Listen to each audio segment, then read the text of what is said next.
Okay guys, good morning. My reporting is about ankylosing spondylitis. Spontaneous. So, patient case study and nursing care report by Alexandria Argalias. So, our patient profile is John Doe, age 28. He is a male. Yung past medical history niya is meron siyang mild psoriasis, then recurrent low back pain. Yung history ng present illness niya is gradual onset of lower back pain over 2 years. Morning stiffness lasting more than 30 minutes, improved symptoms with activity, fatigue, and occasional eye redness. So yung definition ng case niya is chronic progressive inflammatory disease primarily affecting the sacroiliac joints, spine, and axial skeleton, leading to pain, stiffness, and potential spine fusion. Yung pathophysiology natin, nagsisimula lagi siya sa infection. So kapag mataas ang infection natin, mataas yung BP. and then in the gut by Klebsiella. Tony.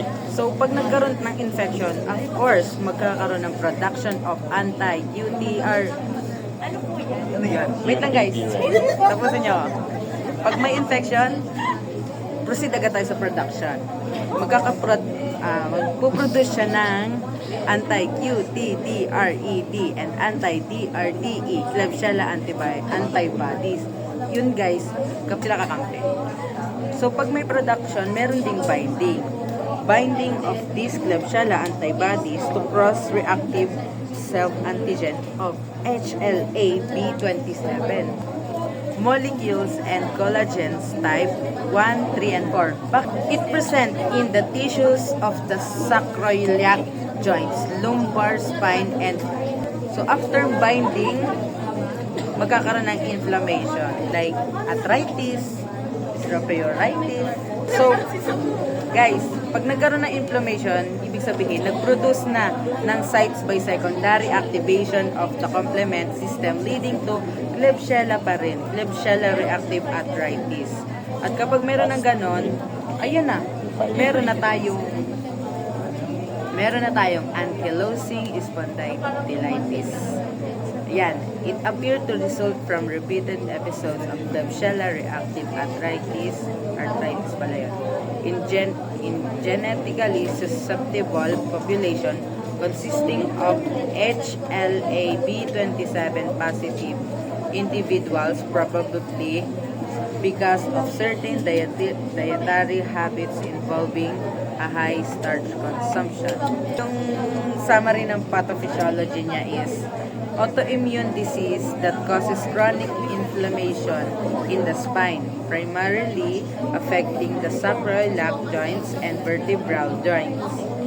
This inflammation can lead to stiffness, pain, and in severe cases, fusion of the vertebrae, resulting in a stiff, rigid spine, and the exact causes of it is unknown, but genetic factors and possibly environmental triggers plays a role.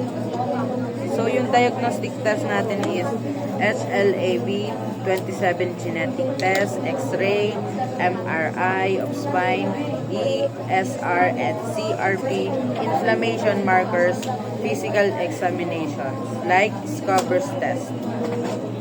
So ano yung nursing responsibility natin? Monitor pain levels. Like tatanungin niyo sa patient niyo Paano? gaano kasakit. Like Paano?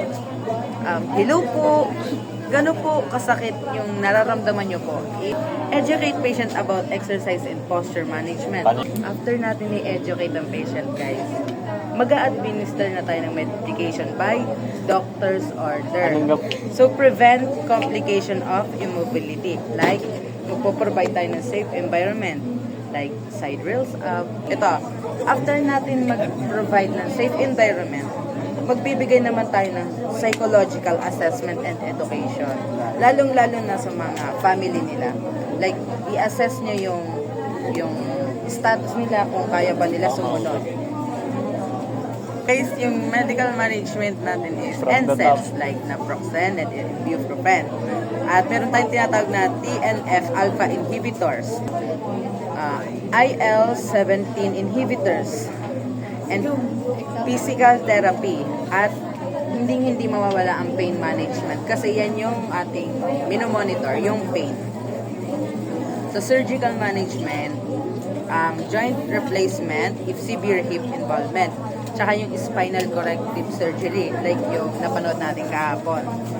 And osteotomy for realignment. NCP, nursing care plan. Okay, nursing care plan. For NCP1, acute pain, subjective data is patient reports, my lower back pain feels stiff and painful, especially in the morning. Objective data, guarded movement observed. Pain score of 7/10 on VAS, visual analog scale. Nursing diagnosis, acute pain related to inflammatory process of joint secondary to ankylosing spondylitis as evidenced by patient verbalizing of pain and limited environment. Yung goal natin is patient will be verbalized pain relief to tolerate level. Possible sana makuha natin yung 3/10 within 3 days. Yung araw na yan. Less than 3/10. Independent intervention. Assess pain level regularly using pain scale. Teach relaxation techniques like deep breathing or guided imagery. Encourage frequent position changes. Dependent intervention. Administer prescribed analgesics, anti-inflammatory medication. Collaborate with physical therapy for mobility exercise. Rationale. Regular assessment helps monitor pain trends.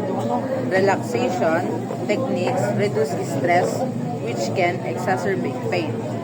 Medication and physical therapy help reduce inflammatory and improve mobility.